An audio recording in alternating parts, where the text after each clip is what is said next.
At 08:11 hours, local time, inside a command building in the occupied city of Donetsk, Russian officers were in an emergency meeting after Ukraine's repeated strikes on logistics and ammunition depots in the area instead of watching the radar screens.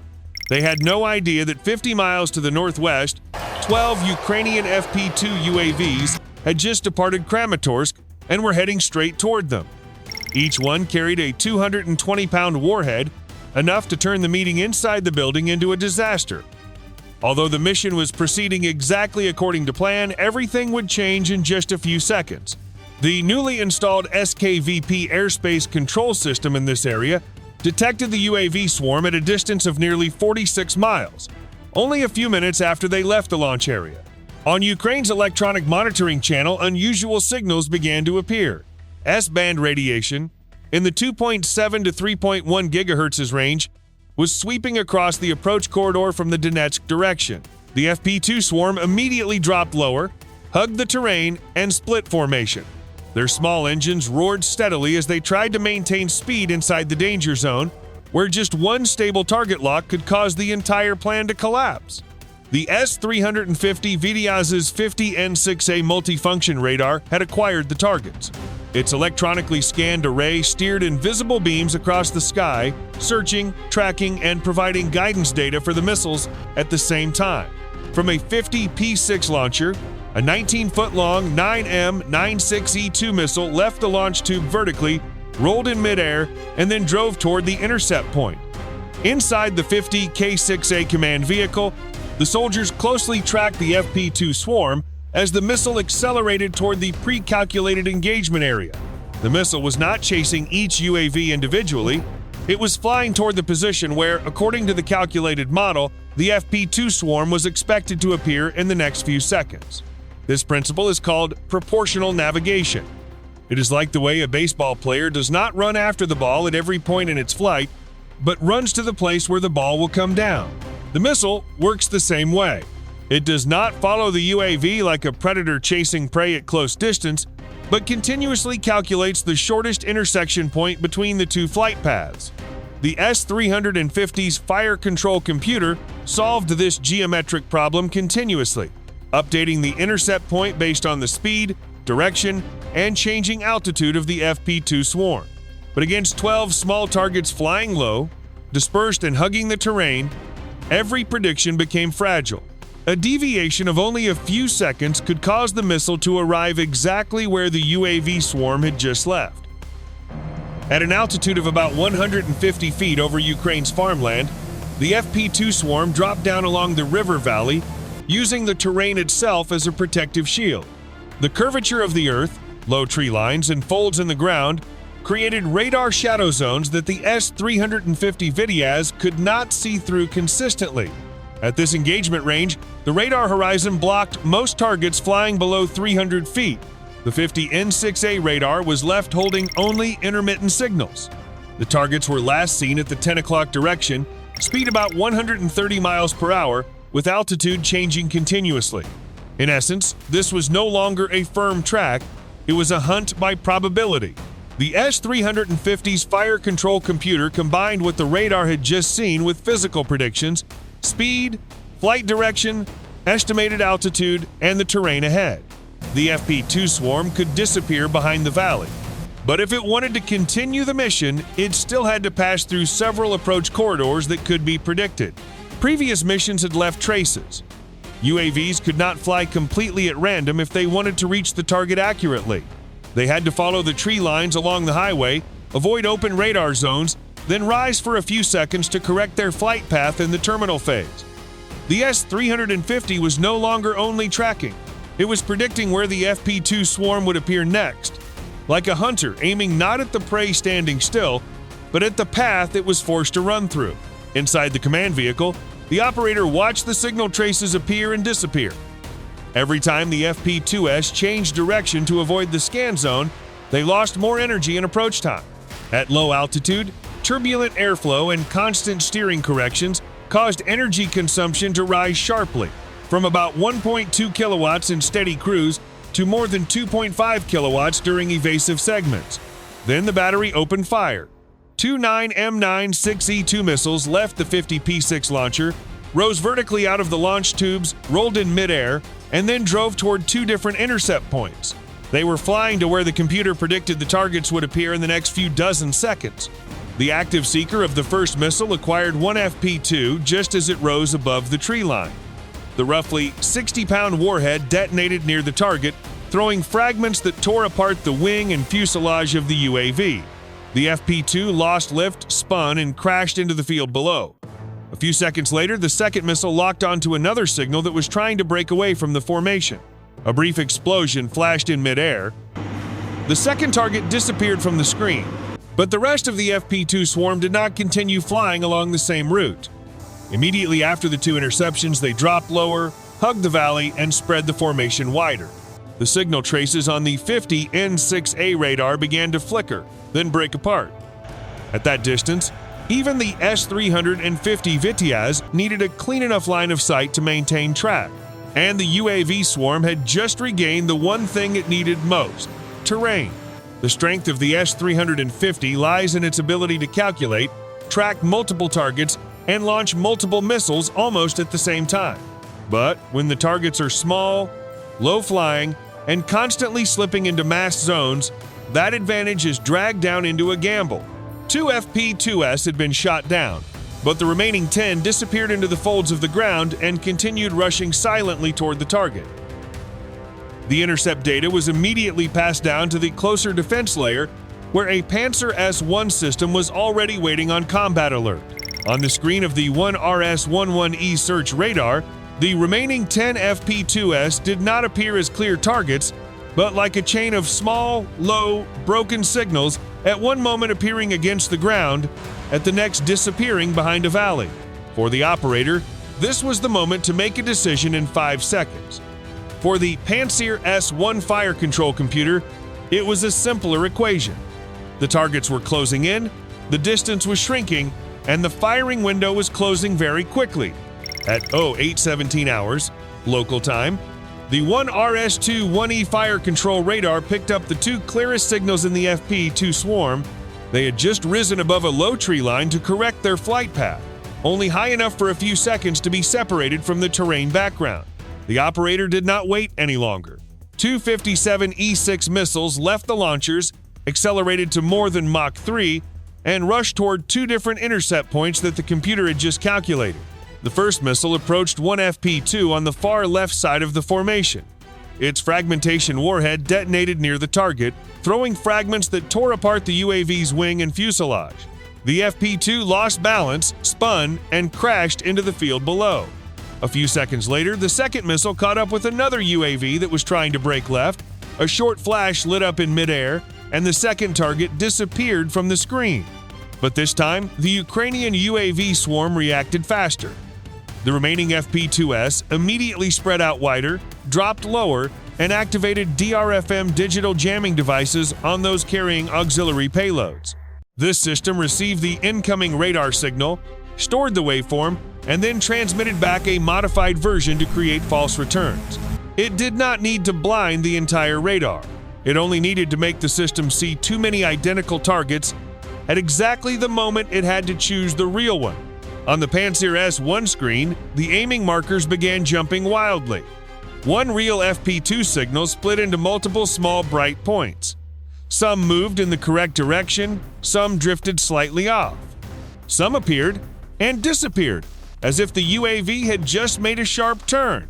The 1RS-2-1E radar could still see activity in the area ahead, but the certainty of target lock dropped. In a normal engagement, a few seconds of disruption could be handled. But at this range, a few seconds were the entire defensive window. The operator switched to the final option, the 30mm guns. The Panzer S-1's 22A38M cannons elevated, then began pouring rounds into the area where the UAV swarm had just appeared. With a rate of fire of up to 5,000 rounds per minute, the system created a wall of metal above the fields.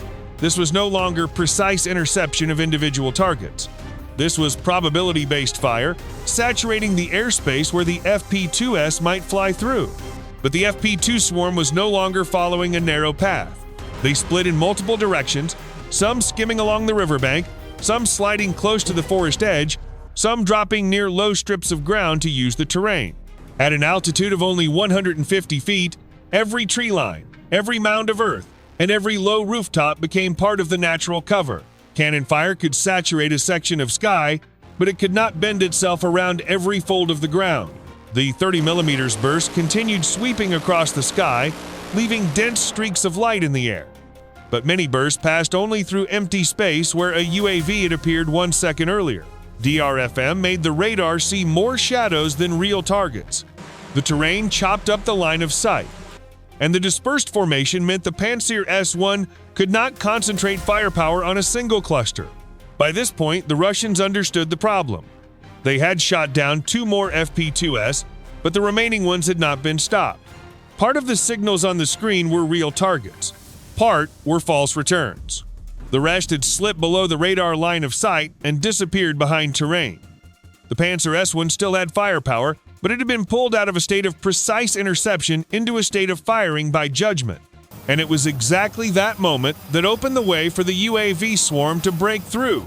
The remaining 8 FP-2S flashed through the fire zone at extremely low altitude, winning not through speed, but through dispersion, electronic interference, and terrain. At 08:19 hours local time, the remaining FP-2S had escaped the direct fire zone and were now only 3 miles from the target area. In those few short seconds, victory seemed to be within reach. The S-350 layer behind had lost stable track. The Pantsir S-1 was still firing, but the 30mm bursts were now sweeping only through the gaps the UAVs had just left. The FP-2 swarm had broken through the 2 most modern layers of firepower, but at that very moment, Russia's electronic warfare layer entered the fight. This counterattack did not come from missiles or anti-aircraft guns. It came from a cluster of jamming vehicles positioned near the Russian command post in Donetsk, where systems such as the R-330, Ja, Zhetel, and Palantin were deployed together to protect command centers, supply routes, and critical communication points. Zhetel began blanketing the GPS L1 bands, GNSS signals, and UHF radio control channels with interference, while Palantin gathered data from multiple EW stations around it, turning separate jamming sources into a unified suppression network. This was not the kind of sophisticated jamming aimed at a single UAV. It was more like pouring an entire wall of electronic noise over the target area. Weak GPS signals were pushed beneath the noise floor. The data link control channel began to stutter. Positional correction data arrived more slowly, more distorted, then disappeared in short intervals. For an FP-2 flying at 150 feet, threading between low buildings and tree lines, just one moment of instability in the INS and GNSS system could turn the flight path into a disaster. One FP-2 on the left edge of the formation was hit first. Its controller tried to switch from GPS to INS, relying on gyroscopes and accelerometers to hold course, but the jamming made the positioning data oscillate at the exact moment it was slipping past a row of abandoned buildings. The forward camera lost its optical reference for a few seconds. The UAV banked hard to the right, trying to pull the flight path back with automatic stabilization mode, but it was too late. It slammed straight into the upper floor of an empty building, burst apart in a brief flash, and disappeared from the formation. In that moment, the entire mission stood on the edge of collapse. If the remaining FP-2S lost stability right next to the target, they would not only fail, they could crash scattered around the area, leaving behind fragments, guidance modules, GNSS receivers, flight memory, and technical traces for the Russians to exploit. The Russians did not need to shoot down the entire UAV swarm. They only needed to make them lose direction in the final 10 seconds. But at the very moment the Russian EW network seemed to have regained the initiative, the automatic systems aboard the FP-2 swarm activated backup mode. The onboard artificial intelligence stopped waiting for external signals. It switched to combining INS, optical image matching, and preloaded terrain data. Instead of asking, "Where does the GPS signal say I am?" it began answering with a different question: "Does the scene ahead match the target map or not?" One FP-2 carrying an auxiliary payload detected that the strongest jamming source was located near the antenna cluster on the edge of the command area. The onboard signal processor determined the emission direction based on jamming intensity and deviation in the RF channel. Using its threat priority algorithm, it made the decision in less than 1 second. It broke away from the formation, lowered its nose, and drove straight into the jamming antenna cluster. No more evasive maneuvering. No more trying to stay in formation. It turned itself into the spearhead, opening the way. The impact occurred right at the base of the antenna cluster. The explosion was not as large as a cruise missile strike, but it was enough to tear apart the transmitters, cut the power supply, and break the structure of the main antenna. The electronic jamming network covering the area suddenly lost one of its key links. On the Russian screens, the interference band was still there, but it was no longer as dense or as stable as it had been a few seconds earlier. A brief gap appeared in the GPS, GNSS spectrum, and the control communication channels, and the remaining 6 FP2S immediately exploited it. They stabilized the formation again, keeping wide spacing to avoid being destroyed all at once. The onboard controllers locked in the final flight path using INS, optical cameras, and target matching algorithms, comparing rooftops, road angles, vehicle clusters, and building shapes with stored data. Altitude was kept extremely low. Speed held at around 130 miles per hour. There was no more time for another evasive turn. There was no more distance left for air defense to recover. Behind them, Palantir tried to rebuild the jamming network. GTEL continued blanketing the low sky with interference, but every reaction was a few seconds slower than the pace of the attack. And in a close-range strike, those few seconds were everything. The remaining 6 FP2S crossed the edge of the defensive zone, flying so low they almost seemed to skim the ground, and then drove straight toward the Russian command post in Donetsk. The air defense layer had shot down many targets. The electronic warfare layer had brought down one more. But the UAV swarm still retained enough numbers, enough speed, and enough backup guidance capability to continue the mission. Now, it was no longer a question of whether they would break through the defensive line. The only question left was how many seconds the target ahead still had to react. Just as the 6 Ukrainian FP2S were only about 1 mile from the command building, the senior Russian commander understood that the outer defensive layers had been penetrated. But he still believed there was one final plan to save the command building, where the Russian officers were meeting inside: deploy a smokescreen.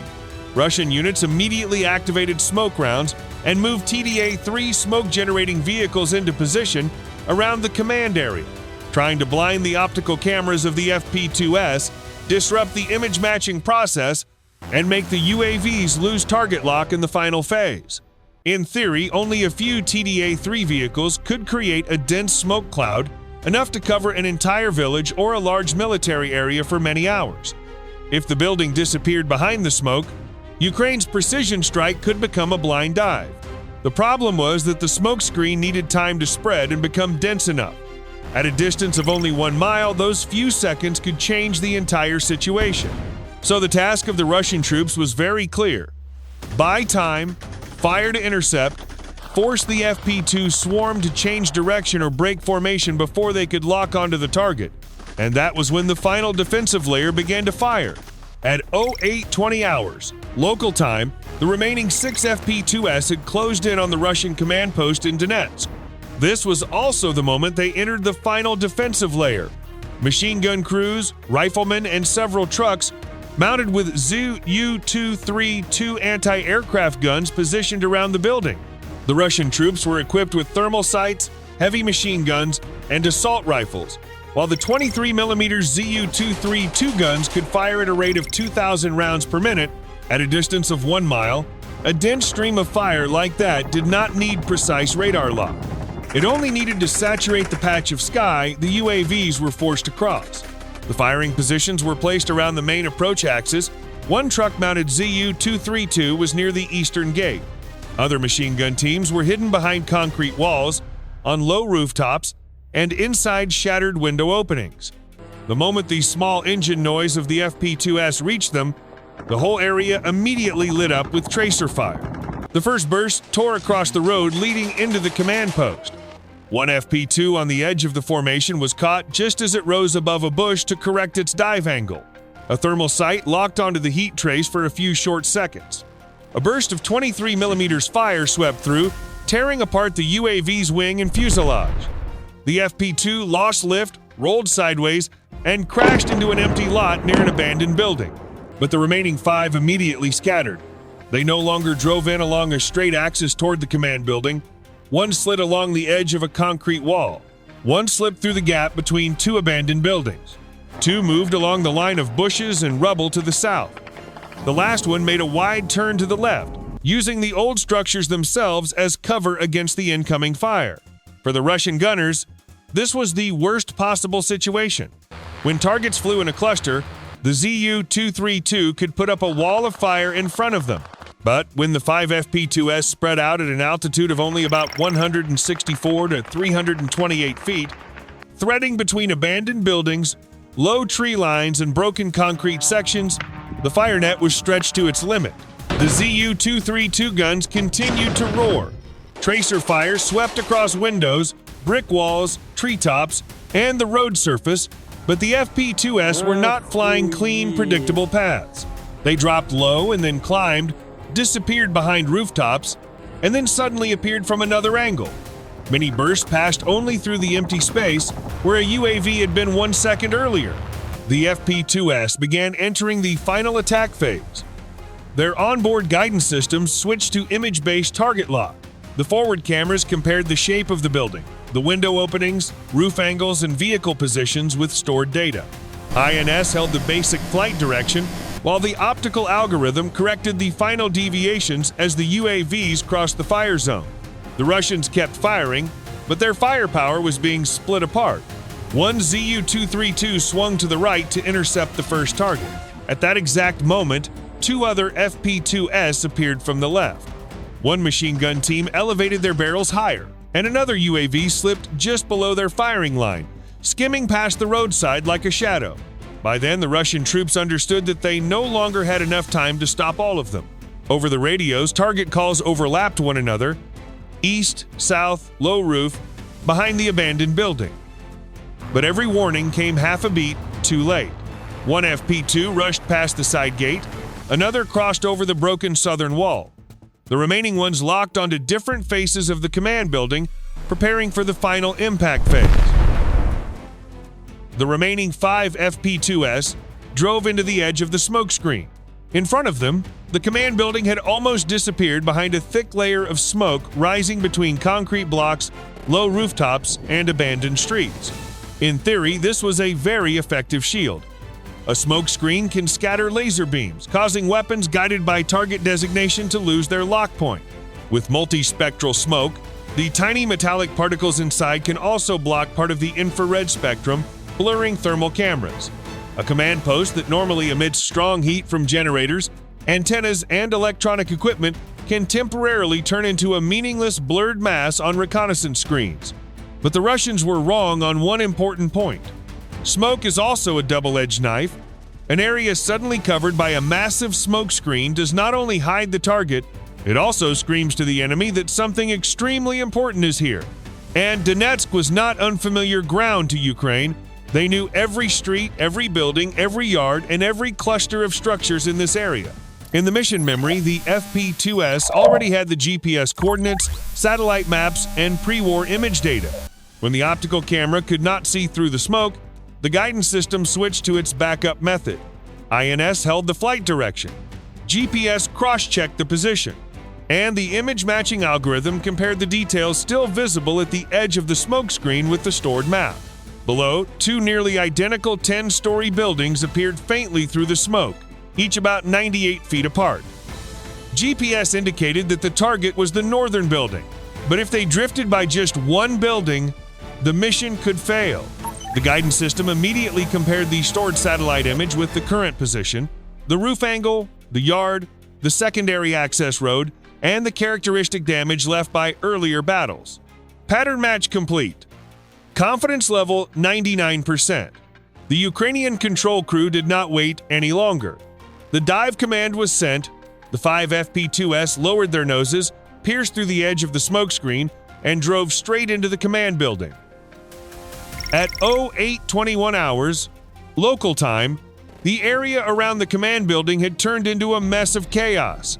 Just a few minutes earlier, the Russian troops had still been trying to put up a smokescreen, stretch out a fire net, and intercept the last FP-2S. Now they were only staggering through smoke, concrete dust, and debris falling from the upper floors. Alarm sirens sounded across the entire block, but they were no longer a defensive signal. They were only a belated attempt to regain order in a situation that had already slipped out of control. A few hours later, satellite imagery and reconnaissance data confirmed the result. The unfinished high-rise building, which Russia had been using as a secret command post, had been hit with precision. At least 2 floors were heavily destroyed by the power of the FP-2 warheads of nearly 220 pounds. This was not a random target, but a coordination center where officers from the FSB's Mobile Operations Directorate were meeting and directing activity in the occupied area. The personnel losses were very serious. According to intelligence assessments, 12 officers were put out of action on the spot and 15 others were wounded. These were personnel responsible for intelligence, counterintelligence, territorial control, and coordination of the security network in Donetsk. In other words, Ukraine did not just strike a building. They struck the operating brain of Russia's control system in the area. That is exactly where the significance of the strike lay. A secret FSB command post, hidden inside a building under construction and protected by S-350, Pantsir S-1, electronic warfare, smoke screens, and ground fire, was still detected, fixed, and hit by Ukraine. The target that Russia believed was hidden had become a red dot on Ukraine's map. Strategically, the strike showed that Ukrainian UAVs had entered a new stage. FP-2S were no longer used only for reconnaissance or harassment, but could penetrate multiple layers of air defense, overcome jamming, defeat smoke screens, and strike directly at command centers. When this brain is damaged, the units below it will react more slowly, more loosely, and become more prone to mistakes. Psychologically, the message was even colder. Right in the middle of Donetsk, in broad daylight, inside a heavily protected area, Russian officers were still not safe. Russia used missiles, artillery, jamming, smoke screens, and infantry weapons to stop the FP-2 swarm. They shot down several of them, but they could not stop the main strike. In modern warfare, a strike that lands on the command brain can cause far greater damage than destroying an entire defensive line. The remaining question is, after this strike, will Russia pull its command post farther back or continue believing that more radar and more firepower are enough to stop Ukraine?